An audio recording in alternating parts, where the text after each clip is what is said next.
Alright, so now I have gone to Ford.com, I have built a model, and I have this information here.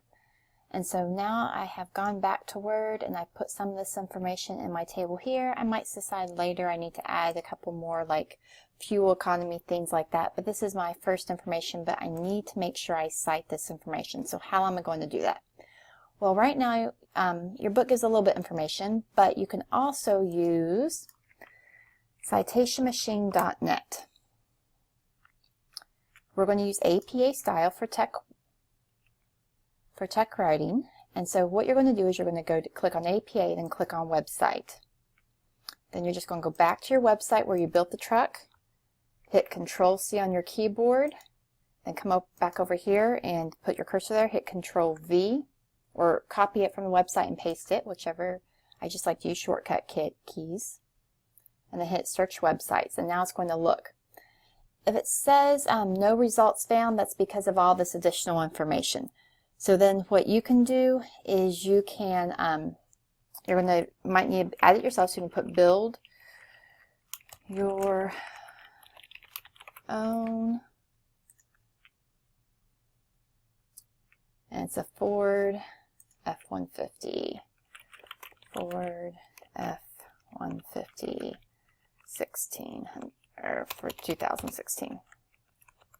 Okay, so for here, because it's a website that's a corporation, you're not going to have an author, but what you will have is the corporation. So let's go down here, and your corporation is going to be at the bottom of your page, and here it's Ford Motor Company. So you're just going to type in here Ford Motor Company. All right, your URL is going to be right here, so you're going to hit Control-A, Control-C, and I'm going to come over here and click Control-V. Again, you can just copy, paste with the right-click keys if you prefer to do that. Now, electronically published, this information is information I got just today. So we will put in today's date, which is the 4th of April, 2016. That is also the date of access. If you found information that was maybe published a few days ago, then you would just use the 2016 here, but since I actually went and built this truck just now, then I'll use today's date. Annotation, we don't need to add any annotation, so we're just going to click the citation button. Alright, and then here's our citation for our works cited page. So we're going to copy that, and you can hit copy and paste right here. If you try to just highlight it and copy it, it's going to keep that funny color in your paper. So here I'm going to come down. After my recommendations section, I'm going to type references. I'm going to put my cursor before it, go to Insert, Page Break, because that way it will keep your references all on the same page and won't move it as you edit your document. I'm going to go home and center it. I'm going to come back here, and now I can hit Control-C, if it will cooperate. Okay, let's go back there and copy it. I guess it didn't copy it. All right. Okay, let's try it again. Okay, that said it should be there now, so let's try that again. Control-V, there we go. Okay, and notice that this is cited correctly in APA, but it doesn't have a hanging indent like we need it. So we can highlight it, then right-click, and then after you right-click, you're going to go Paragraph, Indentation, Special, and change this to hanging, and then click OK. We could have also gone to Paragraph up here, hit this little tab, also gone to Indentation, Special, and then change that to hanging with this highlighted. And then after this, we can add our information.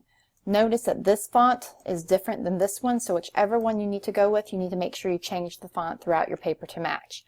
So if you decide to use Arial, like the template does, then you'll need to change this to Arial before you hand in your paper. And you'll need to make sure it's the right size. Another way to do it is just click on the text you like, and then go to Format Painter, and then watch this. It's going to center it, which isn't what I want. Yep. So I'm just going to go back, Paragraph, Indentation, change this to hanging. Okay, and get it uncentered. There we go. Okay, then how are we going to cite this in text? So let's scroll up here to our table, and you're going to cite the information underneath your table. For purposes of Tech 1, if this is a Tech 1 class, then you just need to cite the information in the table and that will work. Once you're in Tech 2, or if you're in Tech 2, you'll need to cite throughout the document, but Tech 1 classes only have to cite underneath the table.